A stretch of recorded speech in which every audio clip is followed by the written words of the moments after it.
भुर्भुवः स्वः तत्सवितुर्वरेण्यं भर्गो देवस्य धीमहि धियो यो नः प्रचोदयात् स्वाहा। ॐ सहस्रशीर्षा पुरुषः सहस्राक्षः सहस्रपात् स भूमिं सर्वतः स्पृत्वा अत्यतिष्ठद्दशाङ्गुलं स्वाहा।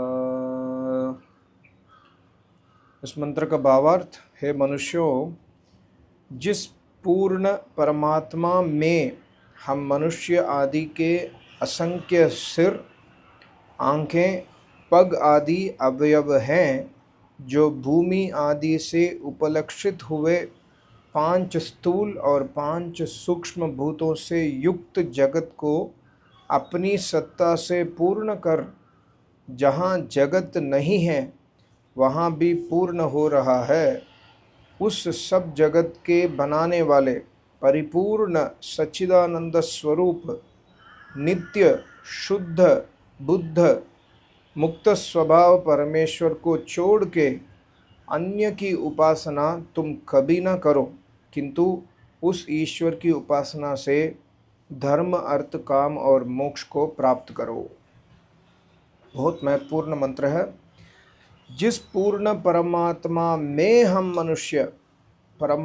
में हम मनुष्य आदि के असंख्य सिर, आंखें, पग आदि अवयव हैं, जो भूमि आदि से उपलक्षित हुए 5 स्थूल और 5 सूक्ष्म भूतों से युक्त जगत को अपनी सत्ता से पूर्ण कर, जहाँ जगत नहीं है वहाँ भी पूर्ण हो रहा है।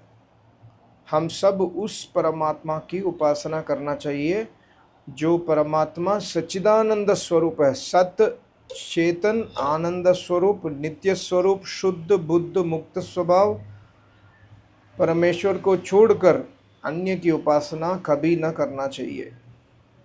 और इस परमेश्वर की उपासना से मंत्र में लिखा है, धर्म अर्थ काम और मोक्ष को प्राप्त करो। ओम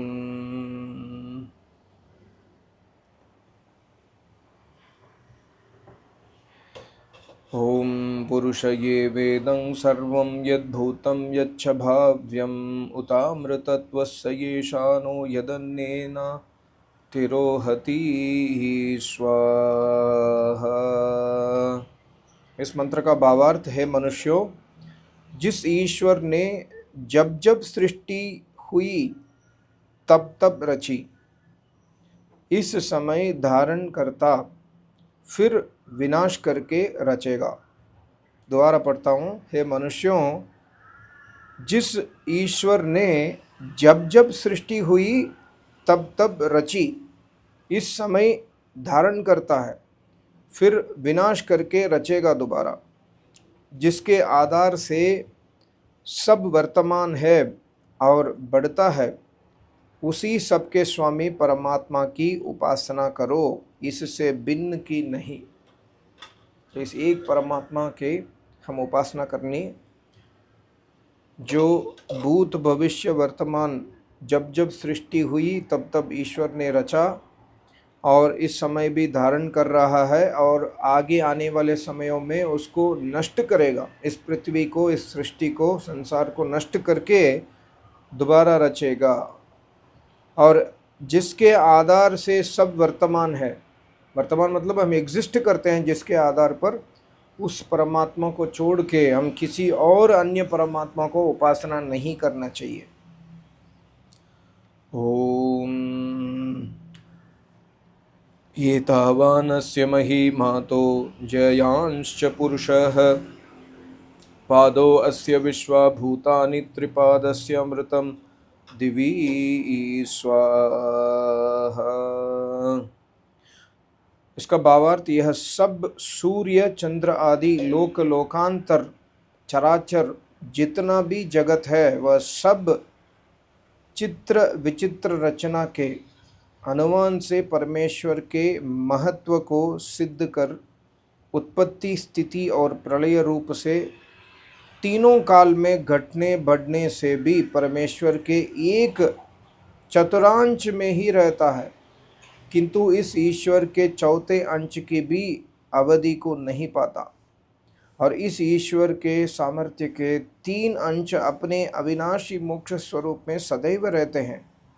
इस कथन से उस ईश्वर का अनंतपन नहीं बिगड़ता, किंतु जगत की अपेक्षा उसका महत्व और जगत का न्यूनत्व जाना जाता है। इस जगत का न्यूनत्व जाना जाता है और परमात्मा अनंत है। दोबारा पढ़ता हूँ, ये सब सूर्य चंद्र आदि लोक लोकांतर गैलेक्सीज इत्यादि चराचर जितने भी जगत है वह सब चित्र विचित्र रचना के अनुमान से परमेश्वर के महत्व को सिद्ध कर उत्पत्ति स्थिति और प्रलय रूप से तीन काल में घटने बढ़ने से भी परमेश्वर के एक चतुर्थांश में ही रहता है, किंतु इस ईश्वर के चौथे अंश की भी अवधि को नहीं पाता। और इस ईश्वर के सामर्थ्य के तीन अंश अपने अविनाशी मोक्ष स्वरूप में सदैव रहते हैं। इस कथन से उस ईश्वर का अनंतपन नहीं बिगड़ता, किंतु जगत की अपेक्षा उसका महत्व और जगत का न्यूनत्व जाना जाता है। जगत उसके सामने कुछ भी, जायांश्च पुरुष है, मंत्र में ना जायांश्च पुरुष है, ईश्वर के सामने ये सारे सृष्टि जितने billions of billion light years बड़े हैं वो कुछ भी नहीं है परमात्मा के सामने। परमात्मा अत्यंत महान है, अत्यंत महान है। उस परमात्मा को नमन करने चाहिए और उस परमात्मा को हमको पूजा करना चाहिए। आज के स्वाध्याय में लास्ट मंत्र ये है, ओम त्रिपाद ऊर्ध्व उदयित पुरुषः पादो अस्य हि हा भवत् पुनः ततो विश्वं वयक्रामत् शासनान शनि अभी स्वाहा। यह पूर्वोक्त परमेश्वर, पूर्व मंत्र में जो कहा पूर्वोक्त परमेश्वर कार्य जगत से पृथक तीन अंश से प्रकाशित हुआ एक अंश अपने सामर्थ्य से सब जगत को बार बार उत्पन्न करता है, पीछे उस चराचर जगत में व्याप्त होकर स्थित है। उसी अंश से बार बार उसी ईश्वर की शक्ति बार बार प्रकट होती है और उसी चौथे चतुर्थांश से इस सृष्टि की रचना स्थिति प्रलय होती रहती है, हमेशा बार बार होती रहती है। तो परमेश्वर के जो शक्ति है ना वो घटता नहीं है। इस मंत्र में ईश्वर ने क्लियर कहा कि तीन अंश से प्रकाशित हुआ एक अंश अपने सामर्थ्य से सब जगत को बार बार उत्पन्न करता है। बार बार उत्पन्न करने से वो शक्ति नाश नहीं होता, वो दोबारा आ जाता है, दोबारा दोबारा पुनः पुनः बार बार। त्रिपाद ऊर्ध्व उदयित पुरुषः ततो पादो अस्यः भवत् पुनः पुनः पुनः उसी पाद उसी चतुर्थांश शक्ति बार बार प्रकट होती है और उसी शक्ति से सृष्टि की रचना बार बार होती है। कोई सोच सकता है ना, तो 1/4 ऑफ द पावर ईश्वर की यूज हो गई है तो खत्म हो गई, नहीं, पुनः पुनः वो प्रकट होती है, उसी शक्ति से ये रचना होती है। तो परमेश्वर अविनाशी है, उसके शक्ति अविनाशी है और उसी शक्ति ने इस संसार को रचा है और वही शक्ति धारण कर रहा है और वही शक्ति विनाश करके दोबारा रचेगा। तो उस परमेश्वर को नमन करना चाहिए, उस परमेश्वर को पूजा करना चाहिए। और महर्षि ने यहाँ पर स्पष्ट कहा कि इसको छोड़ के अन्य की उपासना तुम कभी न करो, किंतु उस ईश्वर की उपासना से धर्मार्थ काम मोक्ष को सिद्ध करो।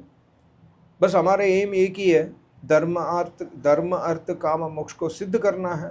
बस इस ईश्वर को छोड़कर हम किसी और को पूजा ना करें कभी भी। ये आज के मंत्र स्वाध्याय है। सबको नमस्ते। ओम।